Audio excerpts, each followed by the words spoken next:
Curtis Selby's time, breaking down the stories every view will unwind. From left to right, we'll see the light. It's balance, we're chasing, no fighters fight. Curtis Selby, talking it straight. Let's hear both sides, let's communicate. Politics and reason, let's find the truth. Curtis Selby's here to bridge it for you. Debates, insights, it's all on the screen. Curtis Selby, keeping it keen. Hit subscribe, stay a while, let's dive in deep with Curtis Selby. The combos you need. The combos you need.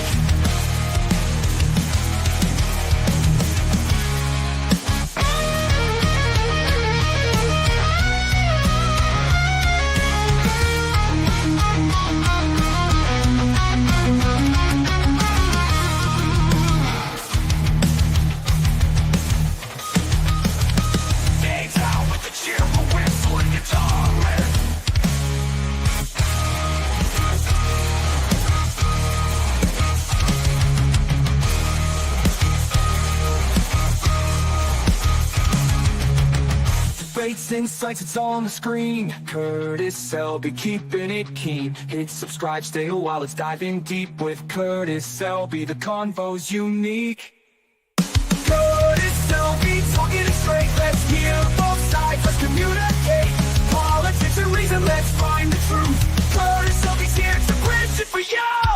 Debates, insights, it's all on the screen. Curtis Selby, keeping it keen. Hit subscribe, stay a while, let's dive in deep with Curtis Selby. The combos you need. The combos you need.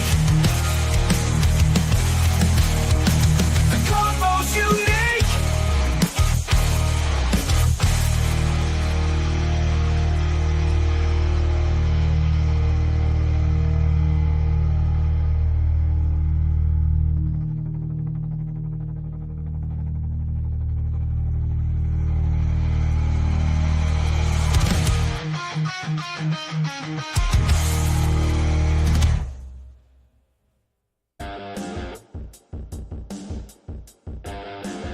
Greetings, everyone. It is I, Curtis Selby, your retired midnight blogger. What blogs in this case? At 2:07 p.m. My apologies for this last week. I really don't mean to make lame excuses. I have rarely gotten home before 7:30. And more often about at 8 from work. So I am here exhausted, but I, again, mean no excuses. I at least wanted to give you a voice of northern Oklahoma, and here we are. Because of the last minute of the stream, I believe we probably have no one in the chat. Oh, here we go on my new channel, which I am thinking about renaming, but I will discuss that later. We have Accounting Sheep. Oh, and he's in the other chat as well. Ahoy! Accounting Sheep, God bless you. I hope you are doing well. I pray for you every day, sir, except for, I'm going to admit, the last 2 days I got home so late.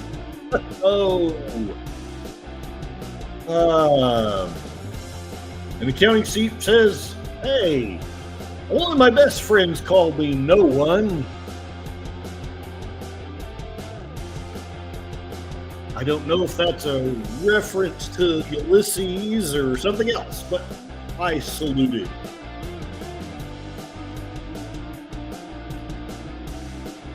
There's so much to talk about, but I'm going to try to keep this short. I want to give you guys the chance to go to deleted scenes and Outlaw Bill's.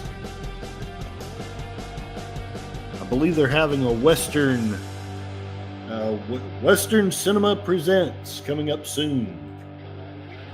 Oh, the Accounting Sheep is just saying, nope, just a reference to no one in the chat. Shows what happens when a tired blogger overthinks things. All right. let's go ahead and begin. I wanted to share a couple of things, just some simple things. Oklahoma has always been big on patriotism, at least in my lifetime. I hope that things don't change too profoundly. Now, some people may say that we go so far as to be jingoists, and I don't doubt that some people are, but the long and the short is I think that the average Oklahoman just has a good, healthy love of their country. And so I'm going to share famous Oklahomans, legacies of valor, Oklahoma's famous World War II veterans. I've discussed it before. We lost a lot of people in World War II. Some of our smaller towns were basically devastated, but because they lost so many men. This is from the Oklahoma Historical Society. The war was a defining moment in Oklahoma history. Roughly 90,000 Oklahomans served in the war. Many of them made the ultimate sacrifice. Those who returned home faced the challenges of rebuilding their lives and communities, but they also brought with them a new sense of purpose and determination. The legacy of World War II veterans in Oklahoma is one of service, sacrifice, and resilience. They helped to shape the state into what it is today. Their stories are an inspiration to us all. In this article, we will meet some of Oklahoma's World War II veterans and learn the experiences they had, how those experiences shaped their lives, the lessons they now pass down to future generations.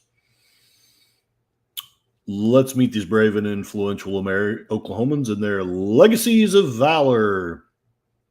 No, this is not my grandmother. This is Catherine Kingsley, World War II cryptographer.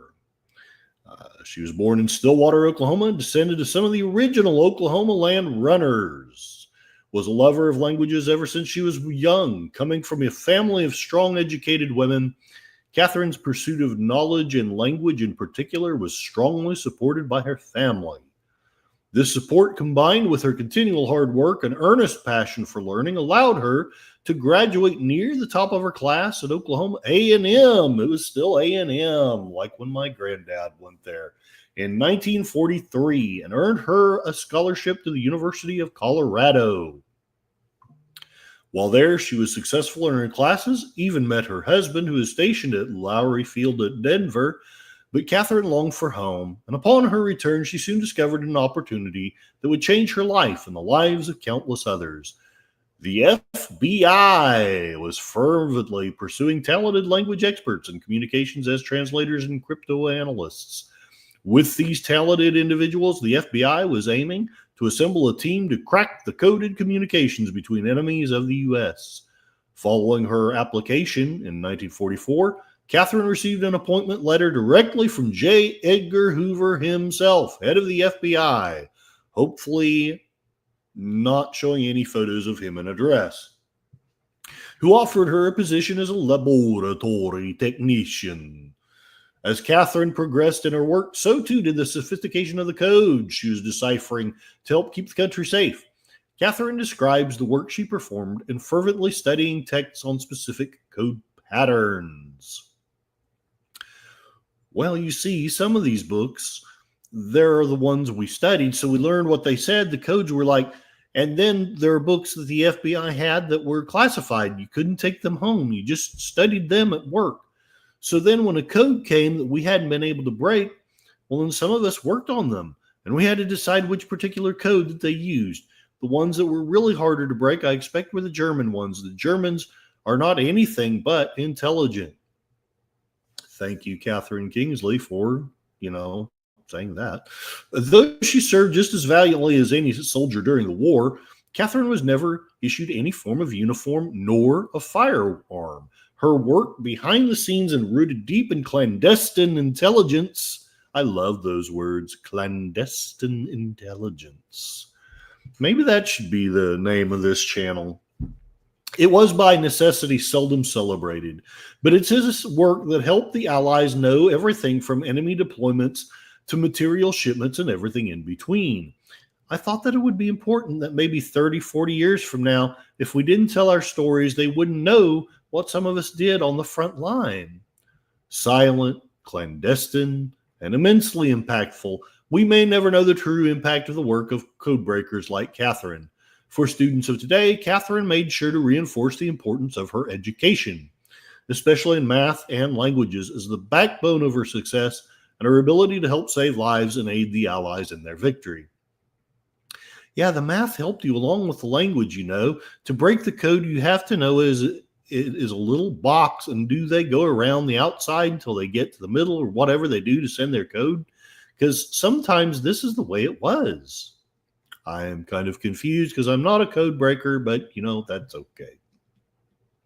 Then we have Charles Ward, World War II infantry officer and renowned architect.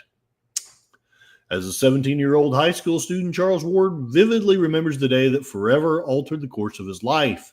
Sitting in the commandant's office, he heard the shocking news that the Japanese had attacked Pearl Harbor. Although initially confused about the location, Ward recalls the mix of excitement and determination that filled the air, a sentiment shared by many eager young individuals ready to embrace the adventure that awaited them. Despite being underage for enlistment, Ward and his peers yearned to contribute to the war effort. Many left school to enlist as soon as they turned 18, fueled by a sense of duty and a desire to make a difference. Ward himself enlisted in 1942, embarking on a path that would lead him to extraordinary accomplishment in the face of adversity. He was called into service shortly before Christmas. Merry Christmas! Go shoot somebody. Undergoing basic training at Camp Walters in Texas. Graduating from Infantry Officers Candidate School as a second lieutenant, he joined the 5th Infantry Division and was deployed overseas.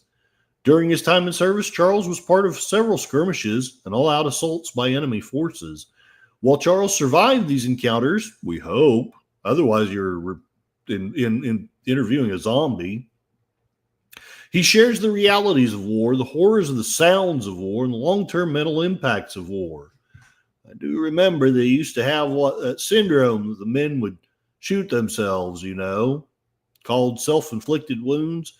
Here I am, a 19-year-old guy, trying to counsel somebody or trying to put my arms around him and keep him from doing something really stupid. I've done that. I don't think there were ever self-inflicted wounds in my men. That didn't mean it didn't happen. Following his military service, he is awarded the Silver Star from General Patton himself, Bronze Star, Purple Heart, Combat Infantry Badge, and the French Croix de Guerre. But despite the rigors of war, Charles used his time in the service as a source of inspiration in the next chapter of his life as a world-class architect. His works, which also garnered him numerous awards in the worlds of art and architecture, include the Tulsa City County Library. I have been there. It's a really beautiful building. Oklahoma State Library, LaFortune Football Stadium, Tulsa Civic Center Plaza, and the Southminster Presbyterian Church. And looking backward, the generations that follow, looking toward the generations that followed him, Charles has simple but impactful advice. Well, I hope they're as lucky as I. Advice for students, I think they're the good years of your life. I think those are the years that live with you forever. Make the most of them. My admonition to everyone is after we have our last drink at the bar, I always say to people now, when you leave here, do something to improve society. Let me take a look real quick at the chat. Nope, still not many people here. That's okay. There we go. All right. Rex Calvert, World War II Marine, oil and energy industry scientist. Pearl Harbor attacked by Japanese. These words rang in the ears of Rex Calvert, then 19-year-old a Tulsan. It was December 7th of 1941.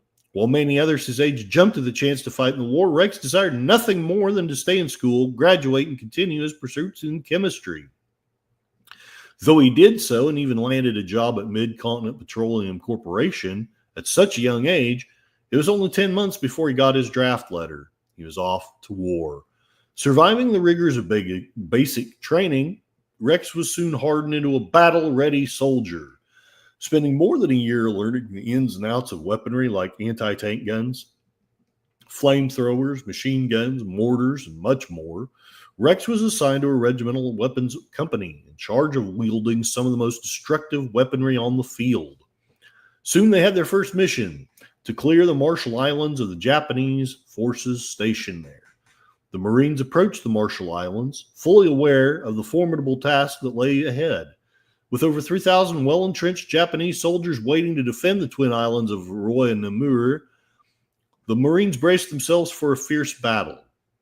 The Japanese soldiers occupied strategic positions, including spider traps and tree hideouts, making the assault even more challenging. And they knew we were coming, and they're coming. Some of them were in blockhouses, some of them were in spider traps. A spider trap is just a hole with a cover over it. It looks like grass. They could raise that cover up, and if you walk by, they got you. They were up in the trees, too. We tried to cut all the trees down. If you look at the pictures, they were coconut trees, but shell fire cut those trees down. There were a lot of coconuts in the water. We'd shoot into the coconut trees because they were killing us. A guy would fall out of the tree, hit the ground. We would put another shell into him. We were learning how to kill. Throughout his time in military during World War II, Calvert would always leap to help where he was needed. From helping surgeons pack wounds and mend the lacerations of injured soldiers, to bravely capturing outposts and laying down covering fire for his fellow soldier, Calvert never shied away from doing what his fellow man asked of him. Despite can-do attitude and willingness to bravely serve wherever he was called, Calvert recognizes his service didn't come without a price. I can remember what happened. At night, I have dreams. I'm lost. I don't know where I am. I can't find my way home. I can't remember what my wife's phone number so she can come after me, and I sweat all night. I don't do that every night. Even after this, it'll take me 3 days to settle down. I don't know if I am doing you a favor. Though he dodged death many times, Calvert was hit by the enemy fire while in Saipan, earning him the Purple Heart. In October of 1945, he was honorably discharged, returned to Tulsa, where he picked his career right back up, working for Sun Oil for more than 40 years and raising a beautiful family. Rex Calvert is unquestionably a hero in every sense of the word. His service, bravery, and self-sacrifice can't be overstated. His legacy stands as a testament to the strength of the human spirit. And there it is. There's not many of them left. The article says we can learn from them a love of learning that will take you far in life, that you never know what life has in store for you, and bravery is courage in the face of fear. So there it is from the Oklahoma Historical Society. Not many of the veterans left. I am curious if these are the last three or if they were just basically the ones that they could get to interview. I don't know. All right. So one of the things I like to do is to say hello to Outlaw Bill. Hey, howdy. I'm doing a quick-ish Voice of Northern Oklahoma, the July 4 edition. I'm trying desperately hard to get this done so that people can go to your Western Cinema Presents. I hope that's here in about half an hour, something like that. Hope I've got that time right. Let me know. And in the meanwhile, I'll try to entertain you folks with stuff about Northern Oklahoma and July 4. I also want to do a very quick advertisement.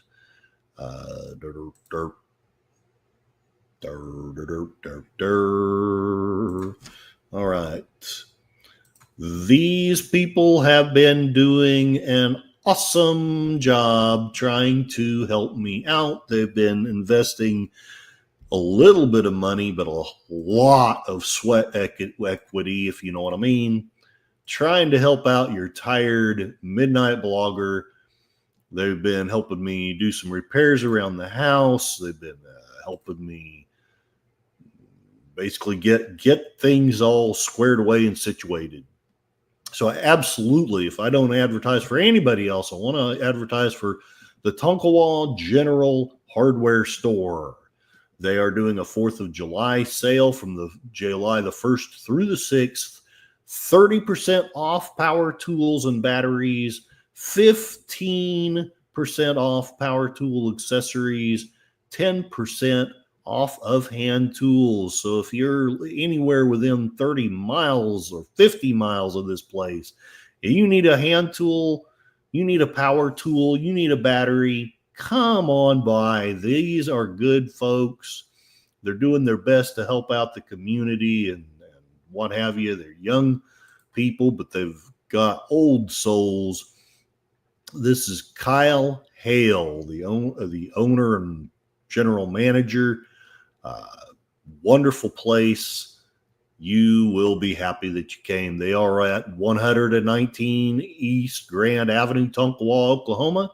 580-370-9306 is their phone number. That number again is 580-370-9306. Come by, tell them the Tired Blogger sent you, and they'll possibly give you some free popcorn. So that alone is worth the trip if you're fairly, if you're around. So let's see, where did those pictures go? Facebook kind of makes me sad sometimes. Photos. Look at those. Look at that. Look at those shelves. They've got hot water heaters. They've got wasp and hornet killer. They've got crazy locals that won stuff on their Black Friday sale. They've got seeds. They've got spiffy. I think they've sold most of these, but they've still got some spiffy, highfalutin flashlights and things. Power tools, tools that you need, shovels. They've got air filters. They make hydraulic hoses. They've got all kinds of paint, all kinds of fishing material. You want to go fishing. Come on. It's summertime, and yeah, the water may be high, but you can surely find a place. Throw a rod into the water. They've got some stuff here. That stuff that cuts the weeds and stuff. They've got weed eaters. It's just very wonderful here. So, yeah, come on by, especially after July 1st. Get you some power tools. So, there we go. Tonkawa General Hardware.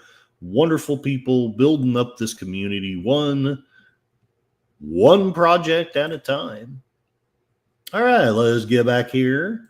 And Kapla, Gorilla's Random Thoughts. Kapla from Tornado Central.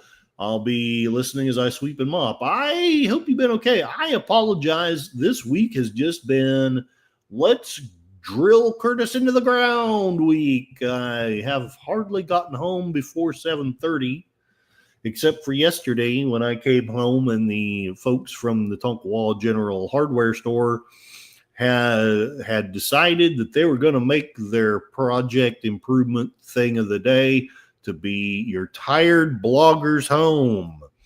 And I won't go into all the details. They're good people. They helped me with some projects I've been needing to do for months. And they're just really good people. And on July the 1st, they're going to have 10% off all kinds of power tools and stuff. So come on by. Gorilla's Random Thoughts.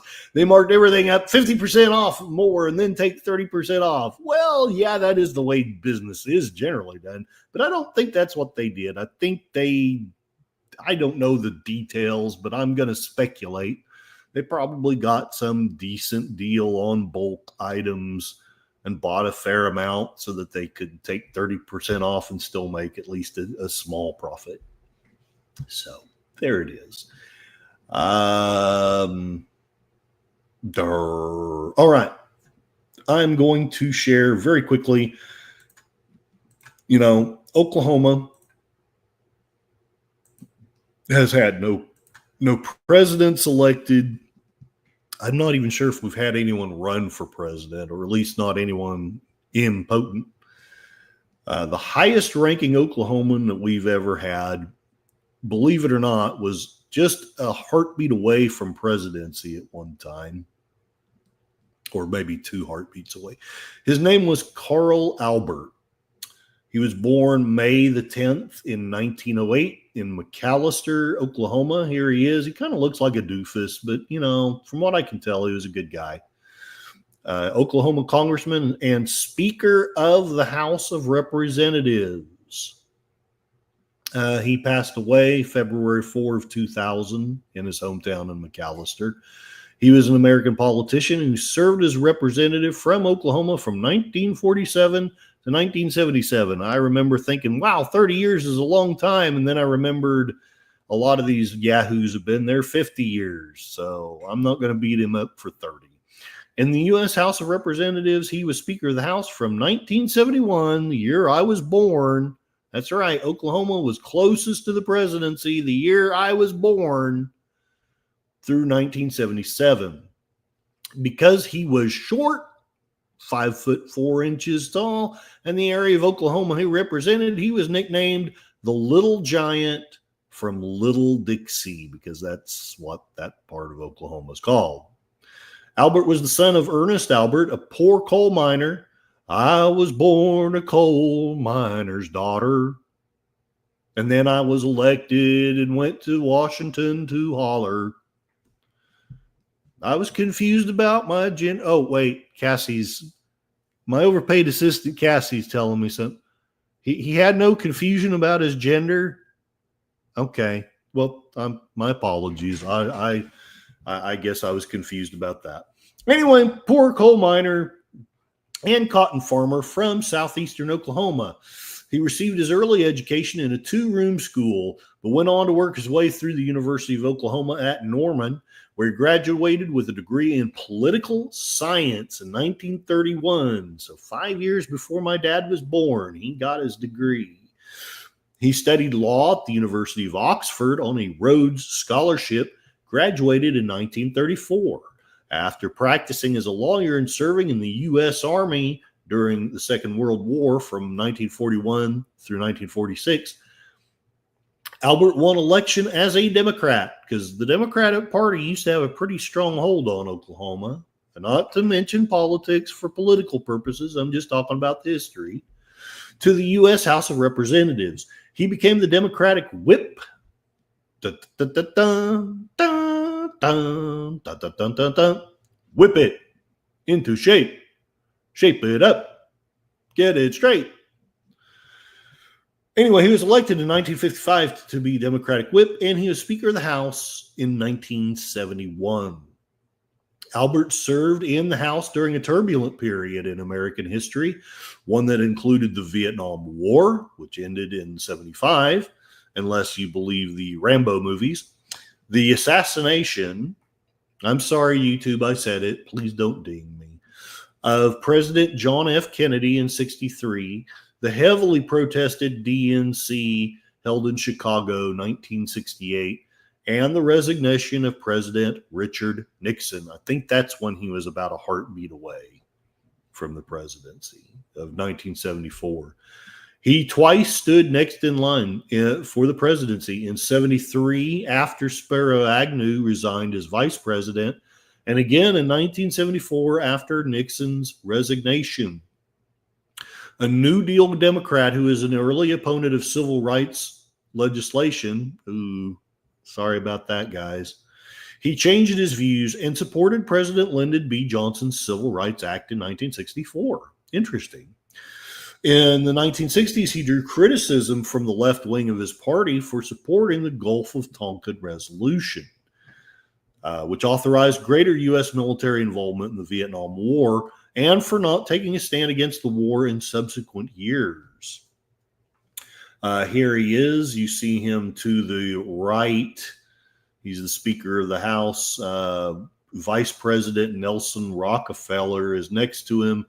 President Gerald Ford is giving a speech there, probably trying to explain why he was so clumsy. Instead of running for re-election in 1976, Albert chose to retire to his hometown of McAlester, Oklahoma, where he remained for the rest of his life. Little Giant, The Life and Times of Speaker Carl Albert is an autobiography co-authored with Danny Goebel, published in the year I graduated from high school, 1990. So there you have it. The highest ranking Oklahoman ever, anywhere, for any purpose. The Little Giant, Carl Albert. Gorilla's Random Thoughts. I was going to head up to Canby to help with cleanup. They had 6 tornado warnings last night. With the 10 to 12 inches of rain closed a lot of roads. I don't know the back roads up by there. Yeah, please stay safe. And you are correct, Outlaw Bill. Moira Kitty ran for Oklahoma governor. And it's probably not a popular thing for me to admit, but I'm going to admit I voted for her with pride because, in my humble opinion, both of the parties are kind of not great. But since I'm trying to steer clear of talking about politics, all I'm going to say is that Moira Kitty, whatever you think of her political views, she's good people. She runs a good channel. And whether you agree with her views or not, she's got things to say that really do need to be heard. So there it is. And lastly, first I'm going to do another advertisement because I'm trying to get more practice on this.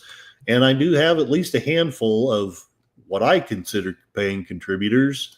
One of these is my good friend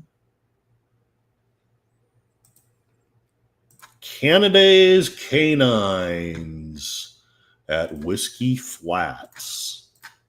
Let's get that loaded up so you can get a look-see. If nothing else, you want to look at those puppies. Look at those dogs. Oh my gosh, they're so beautiful.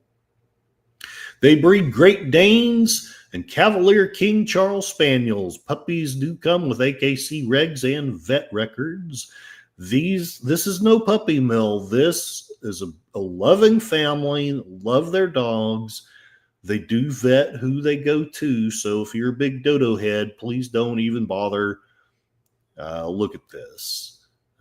Cavalier King Charles Spaniels. They've got something on their Facebook page.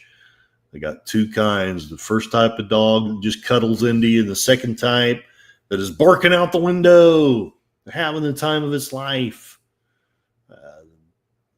This is back from March, but Marcus had become available at the time. He's a cutie. Look at these dogs. They're just beautiful. Let me see what else they've got. They sold a Spaniel on Memorial Day when they ran a half price special at the time. Look at those cute Spaniels. You got their little pug noses. You want to kiss them. Let's see if I can find one of the Great Danes. I know they've got. Yep, here we go. There's Hamish, otherwise known as Blue, cuddling up with a little puppy that's not even as big as his head. Their Great Danes are wonderful dogs. And look at all those wagging tails. You know you need a puppy. You need a puppy in your family. All right. Let's get you some contact information for these folks. Tell them the Tired Blogger sent you, and I have no idea. Maybe they'll give you free popcorn too. But anyway, they might do something. I have no idea. They are at 580-628-1674. Again, that number, 580-628-1674.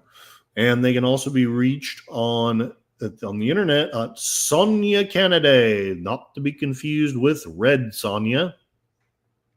Sonia Canada at yahoo.com. That's SONJACANADAY, because they love the letter A. Sonia Canada at yahoo.com. Canada's Canines at Whiskey Flats. There we go.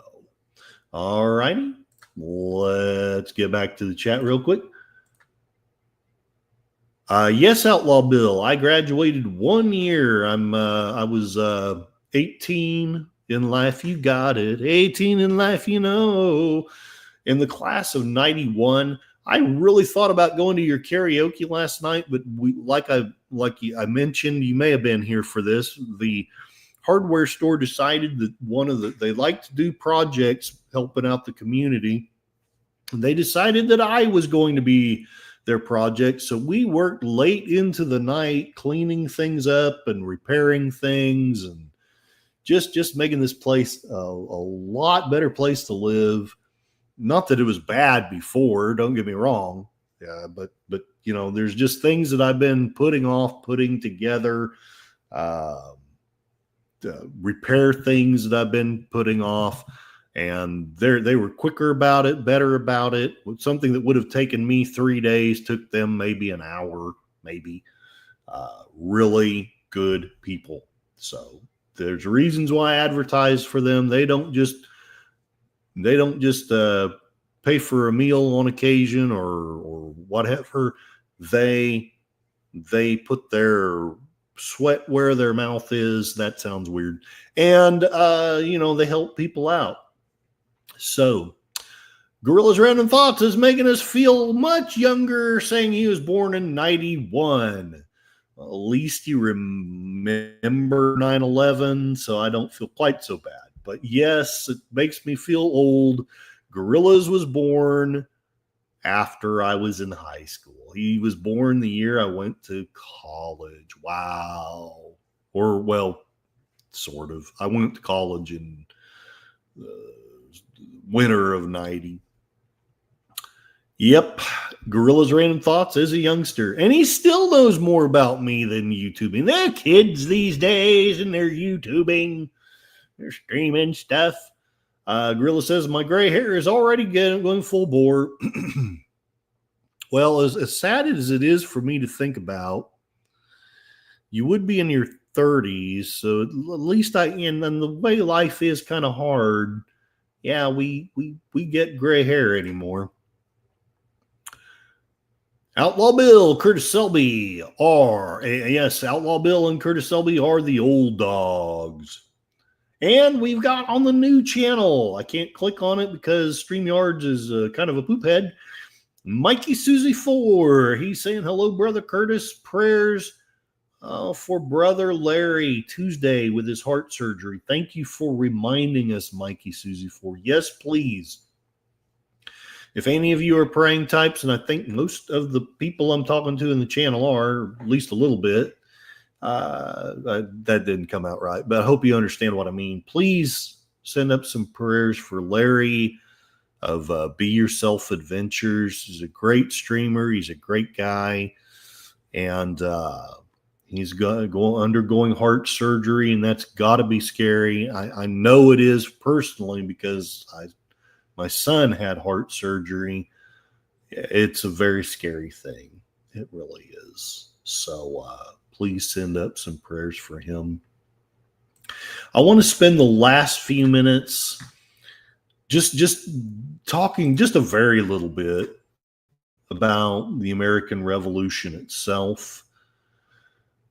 I didn't plan this part out very well because I honestly didn't know how deep into it I'd get. And it doesn't look like I'm going to get very deep at all. I've got about 10 minutes and then I need to let you guys go. But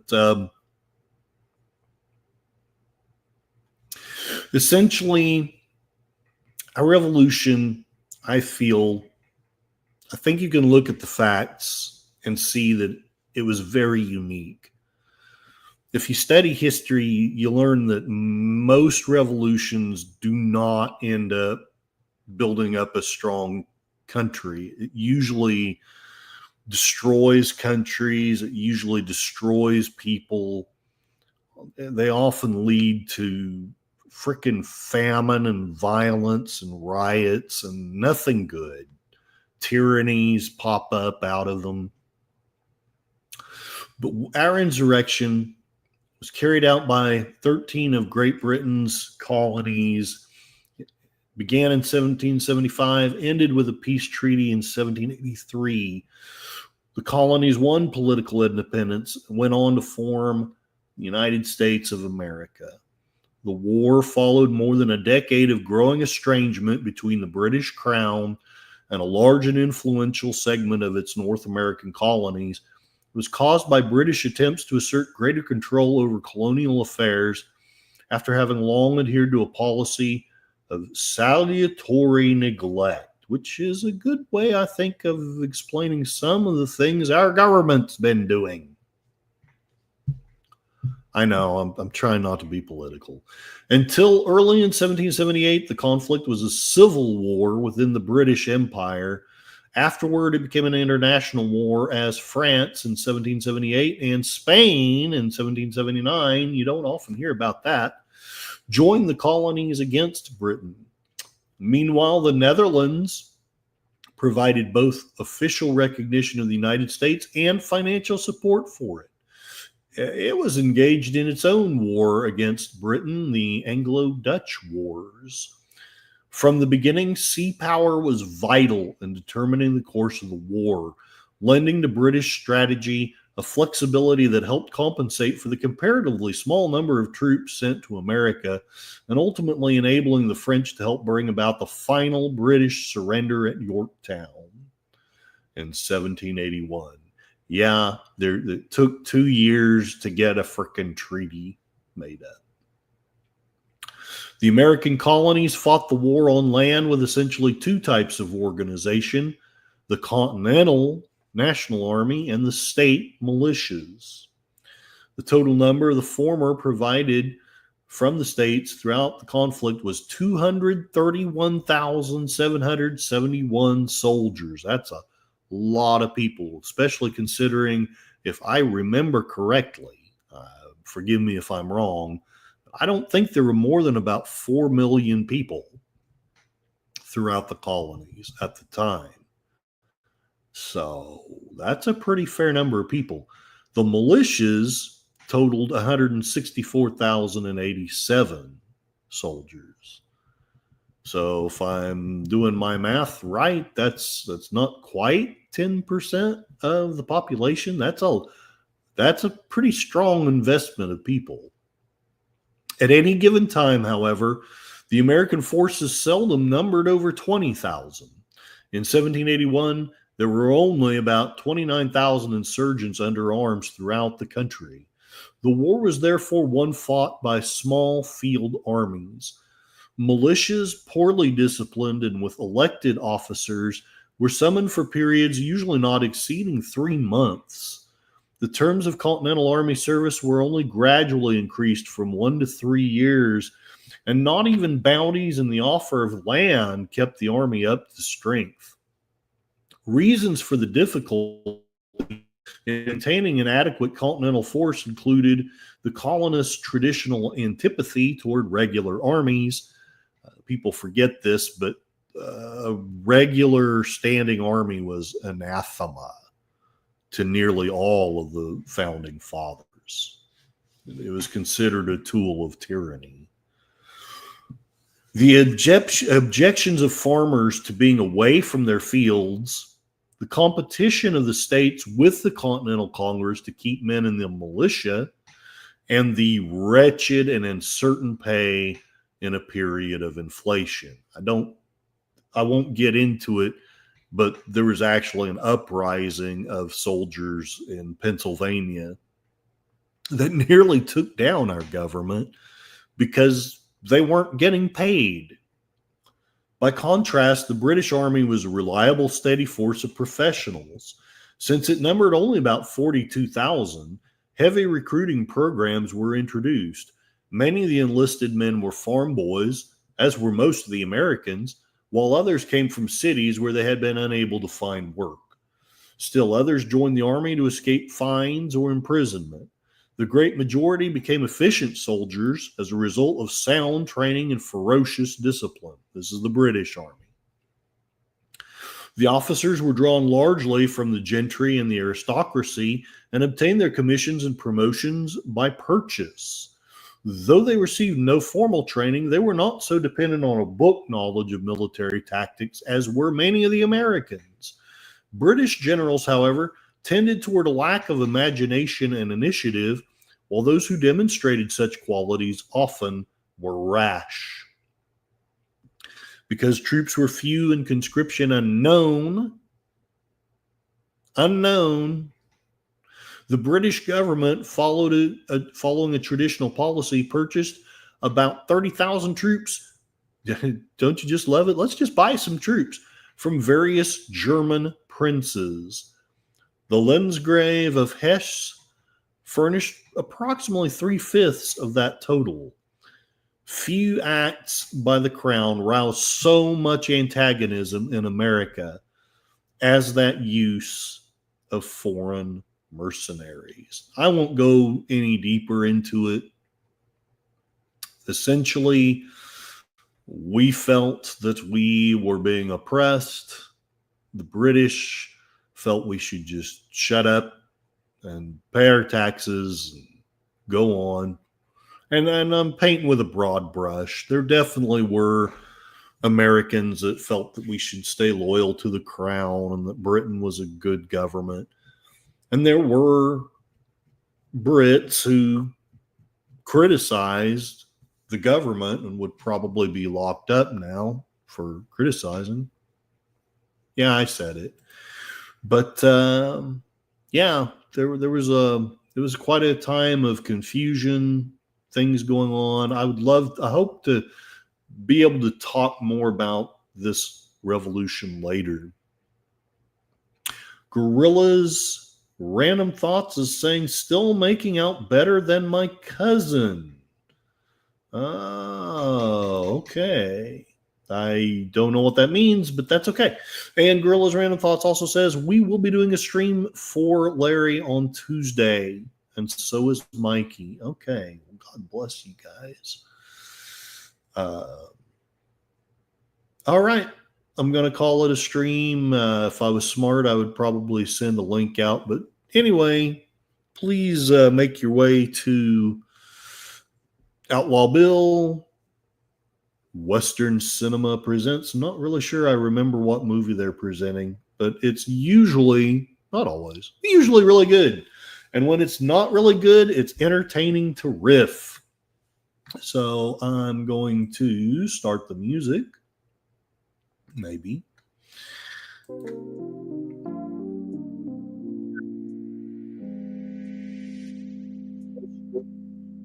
To a Western where they'll shoot it out. Thank you very much, Accounting Sheep. Please check out his channel. He's got some really cool poetry he's been producing while I've been working. But he's also a hard worker. Don't think he's not. I can't get over Horatius. That's a poem for the ages, especially now that July 4 is coming up. Take a listen to Horatius and imagine you're a Roman and you want your freedom and you've had enough of kings and tyrants. It will make your blood course. It will make you want to fight tyranny, but don't do anything stupid. Outlaw Bill, please check out his channel. He does lots of watch parties. I had a lot of fun a couple weeks ago watching wrestling on his channel. I'm really not one that watches much wrestling, but it's fun to watch it with Outlaw Bill, I got to tell you. And he also usually does karaoke's twice a week, including Saturday evening. You should be really impressed that I didn't just come arbitrarily on there and sing something about having friends in low places. And then Gorilla's Censored Thoughts. Please check out this wonderful gentleman. He's got all kinds of stuff. He's got great commentary. He's got the cigar lounges, the Waltons that he plays on Fridays, or at least reviews them on Fridays. Watch parties and stuff. Let me know if you don't mind. I don't know if I'll be able to make it because my work schedule's been crazy as crap, but please let me know when the next mystery movie is. I would love to go in and give my random reviewing thing. All right. And Moira Kitty ran for governor.